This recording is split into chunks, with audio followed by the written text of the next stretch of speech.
ভাই আমাকে কিছু টাকা দান করেন না ভাই। এই রমজান মাসে দান করলে আপনার নেকি হবে, সওয়াব হবে। আমাকে দান করলে আপনি জান্নাত পাবেন।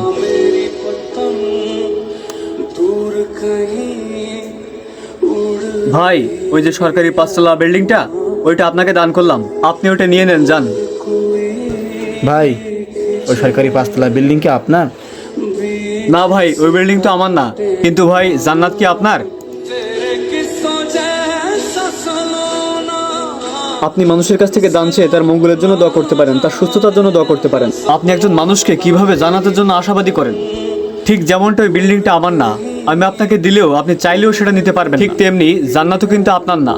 জান্নাতে যাওয়ার জন্য আপনি আমাকে ভালো কিছু পথ দেখাতে পারেন, ভালো কিছু পরামর্শ দিতে পারেন, তার মানে এই না যে আমি আপনাকে টাকা দিলাম আর আমি জান্নাতে চলে গেলাম।